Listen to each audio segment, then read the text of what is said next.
Hi, I'm Sarah from The Upcoming. An absolute pleasure to be able to speak to you today. Maybe you could just kick off with a brief introduction to this film. For fans of the first, where can they find their favorite characters coming into this sequel? So we pick up a year later, having left The Fisherman on the highs of a top 10 hit and the lows of the founding member of the band, Jago, dying. And we pick up a year later with the fallout of all of that. So yeah, it's a roller coaster of trying to navigate fame and fortune and keep the community together through the thrills and spills of that, really. And James Purefoy is struggling to cope with the death of his father and how his kind of journey of grief, kind of how he copes with that, overcomes that, which culminates in the band playing the main stage at Glastonbury, supporting Beyonce. So it had us the kind of the pitch, the hook of the story was as compelling as the first one in terms of 10 ordinary singing fishermen landing a top 10 hit and getting £1 million record deal. This definitely felt like, okay, there's enough about this to warrant a sequel. It's the little guy giving it to the big man again. It's a celebration of Cornwall. It's a celebration of community. It's a feel-good, uplifting film, but this time we go a little deeper with the themes, mainly through James's character, who, as Nick said, is dealing with grief, depression, and ultimately turning on the people that he loves around him. Well, and also questioning the very kind of essence of, singing, as something that they started to do for fun. Something they did to escape the scrutiny of their wives. There was something really innocent about it, and that getting bigger and standing on the plat. The responsibility of a recording contract, a second album coming out, touring, having to say the right thing, having to do the right thing, being told what to do. I mean, the tagline for number one was "Some bands can't be managed," and that definitely applies to the Fisherman's Friends. And, in terms of the sequel, at what point did you decide you're definitely going to go ahead? And what might be some of the challenges and opportunities of revisiting a story? I guess a little bit like, a band's second album, some parallels there of wanting to make it just as good, but also bring something fresh. So how did you tackle all that? I think that you ask yourself, firstly, did it work financially? Do an audience want it? So we knew the answer to both of those after about 6 months. It worked. Then there was a big conversation about, okay, well, what is that storyline? And obviously we knew that ending up at Glastonbury was as big as number one in terms of landing the top 10, the hit. But I think and then do the band want to get back together? And all the cast who wanted to come back and continue the adventure. But I think we made a conscious decision that number one was the manager's story. And we really wanted to tell and centralize one of the fishermen's stories. So it made sense, obviously, to look towards James Purefoy's character, Jim. And there is with the death of his father, the baton has been passed on to him. And he felt like the protagonist that could take us through this movie, and we could root for him. And it was a real joy to kind of shape that around his own personal kind of trajectory. And I think one of the big questions people had were, are there enough songs to do number two? And there's plenty. So luckily we have back in Shantyland. We have 250 years worth of a back catalogue. So it's kind of we're in. That wasn't an issue. It was okay. It's more about narrowing down which ones to use. But And, in terms of kind of the structure of the film and the feeling of it, there's that kind of rock and roll, like crescendo to where everything kind of seems like it's going to fall apart, and then, kind of bringing things back together. But then it does kind of seem to reflect on or touch upon issues that kind of in the aftermath of the pandemic, grief, loneliness, depression, how we cope with that, the importance of community. So did you feel that the pandemic and the lockdowns and everything kind of influenced the story somehow? We were developing it through lockdown, where, you know, we were all collectively going through an unprecedented experience. And, you know, Jim, as our, you know, heroic alpha male lead, is not immune to going through the same emotions and struggles as the rest of us. And we just felt it was really important that that landed in this film, that there's something that we could all connect with, that message that, you know, obviously it's been said a million times, but it's okay not to be okay, and played out through Jim and the effect of that on the community around him. I mean, it's still the same tone as number one. It's a upbeat, you know, uplifting, audience-facing comedy, but we wanted to, you know, thread these deeper themes through it, because we felt that we'd all been living that, you know, and it was important to honour that. Yeah. And in terms of the cast, you know, obviously bringing back kind of the gang must have been a lot of fun, but also introducing new people. I mean, Imelda May, like, actually interviewed her ages ago, you know, as a musician. It's her first time acting. So what was it like casting her? And we just blown away by her performance.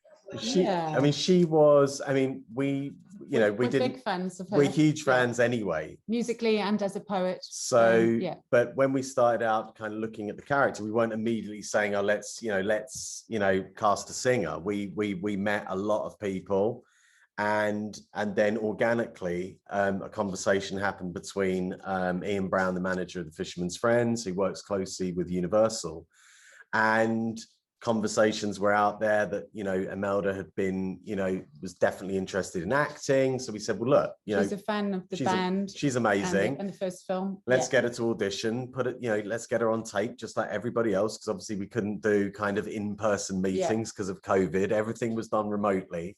And in came this audition. And there's very few times, you know, all the films that we've done where you get a consensus from producers, directors, co-stars, distributor, financier, that everyone just said the same thing, which is she has so much charisma, she has so much charm, she's very natural, but it's her instinct. She's authentic, she's very very honest. And I think that you know, she took a leap of faith on us, because it's our first time that we've been in the director's chair, and we took a leap of faith on her because it's her first time you know, as a screen actress. And you know, it was a wonderful experience. Yeah, it was really lovely for both of us, all of us, three of us. And her and James Purefoy make a fantastic, you know, couple on screen. You know, they really challenge each other, you know, comedically, dramatically, emotionally, but they have such a rapport and such a connection. I mean, we're really keen this time to represent the, you know, the strong female characters in that community and every community. I mean, obviously, you know, it's essentially a film about 10 singing fishermen, but the women in the community are, as ever, the ones who make stuff happen. And as our female lead, we needed someone who's feisty, empowered, you know, wise, funny, smart, and you know, Imelda encapsulates all of those. So you know, it's brilliant. It was great. I was super happy. And it was that she agreed to play the role. It was lovely to see her with what Meg said about, you know, having really strong kind of female characters in this. And it was, you know, Maggie Steed as well, you know, the matriarch of the kind of the village. She's fantastic, and she's also, you know, a grieving widow. Jim's mother, but also, you know, the wonderfully talented Jada Nuka, who plays Leah Jordan, the managing director of Island Records. And no, it was great to have all of these forces of nature kind of challenging all of these men who don't want to be challenged. It was brilliant. Sorry, can you hear me? Yeah, I think I'm back. And the other thing that I wanted to say was, you know, how great was it, or important was it to you to kind of expand the world a bit, I guess, beyond Port Isaac, and going to London, and of course Glastonbury, like totally epic. And was that a lot of fun, a fun part of the shoot as well? Well, we shot during COVID. It was challenging in lots of ways.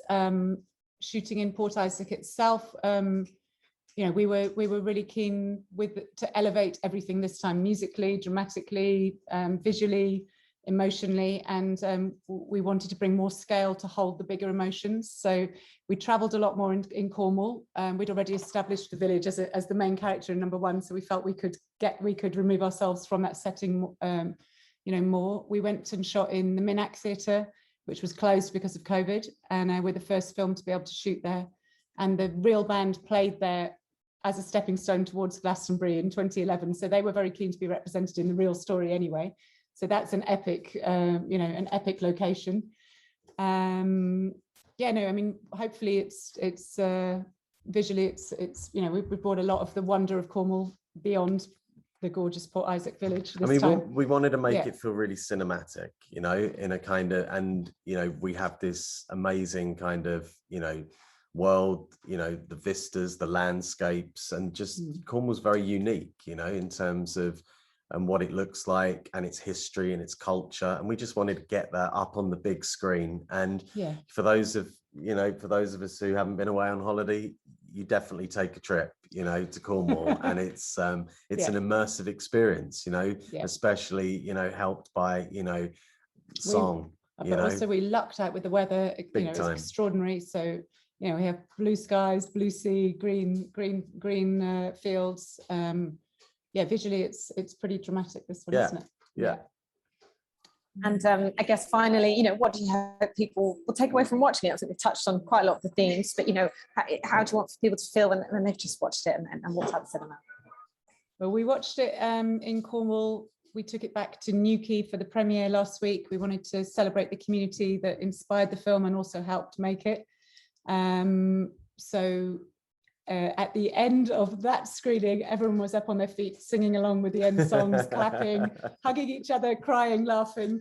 I mean, it's a partisan crowd, but just to share emotions with the people around you watching it. I mean, I guess that's our aim as filmmakers, to connect emotionally with the audience and hope that they connect emotionally with each other. So I think also, what we've just been through is we haven't had that many opportunities to sit inside a cinema and be around other people and hear other people laugh, hear people sing. This is definitely something you want to watch in a cinema. We're obviously, we'll be very grateful if people are then watching on Amazon when it finally, goes there. But I think this is a cinematic experience, and you got to watch it with people around you. I think the thing about the shanties is they're a part of our musical DNA.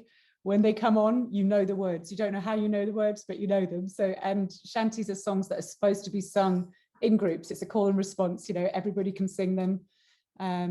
So that was an interesting thing, wasn't it? The audience all bursting into song, singing along with the band. But I think in terms of the takeaway, you want people to walk out not only having had a great time and maybe having thought about things that they may find quite cathartic, because we deal with some quite serious things throughout the film, and people have definitely felt loss over the last kind of 3 or 4 years. But this is, like number one, reminds you about the power of friendship, power of community, tradition, and the things that kind of define us. And the message from James's character essentially is, one that we've heard a lot of times, but it's okay not to be okay, and to reach out to the people around you, and sharing is caring. Lots of cliches in there, but they're real. So they are real. They're true, and I think more so than ever, we need that. We need our communities around us. Yeah. Absolutely. And just very quickly, can you tell me what you might be working on next? Have you got something else in the pipeline, or are you still deciding? Yeah, we're working on a very exciting project which will be packaged, quite imminently, and we'll shoot next year, which is the biopic about Levi Roots, who famously went on Dragon's Den and secured investment from reggae sauce from Peter and turned it into a £45 million food empire. And I think there is a much bigger story than that. The story is absolutely phenomenal. Like, in terms of that's probably 3/4 of the way into the film you get there. His life story is amazing, and again, very musical, because incredible soundtrack. He's not just a chef and an entrepreneur. He's actually a very talented musician. He's a Mobo nominated singer-songwriter. So we're really excited about that. We're collaborating with the playwright dramatist Roy Williams. So we'll be going out to directors probably in the next 4 to 6 weeks, and we're really excited about that. Amazing. Well, that sounds a really exciting project too, and of course can't wait for everyone to see Fisherman's Friends, one and all. Hopefully in cinema very soon. So Brilliant. thanks so much for your time. Thanks for sharing all that with us. Bye. Cheers. Thank you, Sarah. Thank you.